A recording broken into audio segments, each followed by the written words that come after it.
ଚତୁର କାଉ। ଅନେକ ଦିନ ତଳେ ଗୋଟିଏ ଛୋଟ ଗାଁରେ କାଉଟିଏ ରହୁଥିଲା। ସେ କୀଟପତଙ୍ଗ ସହିତ ଲୋକମାନେ ଫୋପାଡ଼ି ପକାଇଥିବା ଖାଦ୍ୟ ଖାଉଥିଲା। ଗାଁ ମଝିରେ ଥିବା ଗୋଟିଏ ଛୋଟ ପୋଖରୀରୁ ସେ ପାଣି ପିଉଥିଲା।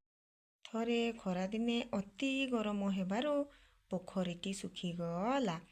ମାଟି ଫାଟିଗଲା ଓ ଗଛପତ୍ର ମଧ୍ୟ ନଷ୍ଟ ହୋଇଗଲା। ଖରା ଯୋଗୁଁ ଲୋକେ ଘରୁ ବାହାରକୁ ବାହାରିଲେ ନାହିଁ। ଅନେକ ପଶୁ ଓ ପକ୍ଷୀ ଖାଦ୍ୟ ସନ୍ଧାନରେ ଗାଁ ଛାଡ଼ି ଚାଲିଗଲେ। କିନ୍ତୁ କାଉଟି ଗାଁରେ ହିଁ ରହିଥାଏ।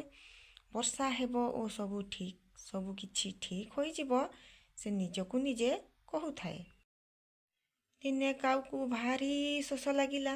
ସେ ଚାରିଆଡ଼େ ପାଣି ଖୋଜିଲା, ମାତ୍ର ବୁନ୍ଦାଏ ବି ପାଣି ପାଇଲା ନାହିଁ। ସେ ଅନେକ ଘର ଉଡ଼ି ବୁଲି ଆସିଲା, କିନ୍ତୁ କୌଣସିଠାରେ ମଧ୍ୟ ପାଣି ପାଇଲା ନାହିଁ। ମୁଁ ଏବେ କ'ଣ କରିବି? ସେ ଚିନ୍ତା କଲା।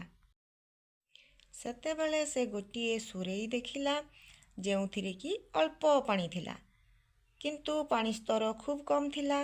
ଯେତେ ଚେଷ୍ଟା କଲେ ମଧ୍ୟ ତା ଥଣ୍ଟ ପାଣି ଯାଏ ପହଞ୍ଚି ପାରୁନଥାଏ। ସେ ଭାରି ଅସହାୟ ମନେ କଲା। ସେତେବେଳେ ସେ ପାଖରେ ଗୋଡ଼ି ଥିବାର ଦେଖିଲା। ସେ ସଙ୍ଗେ ସଙ୍ଗେ ଗୋଟିଏ ବୁଦ୍ଧି ପାଞ୍ଚିଲା।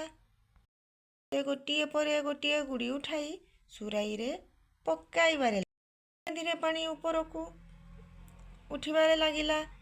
ଶେଷରେ ପାଣିର ସ୍ତର ଏତେ ଉପରକୁ ଉଠିଗଲା ଯେ କାଉଟି ସହଜରେ ପାଣି ପିଇ ପାରିଲା। କାଉର ଶୋଷ ମେଣ୍ଟିଯିବାରୁ ସେ ବହୁତ ଖୁସି ଥିଲା।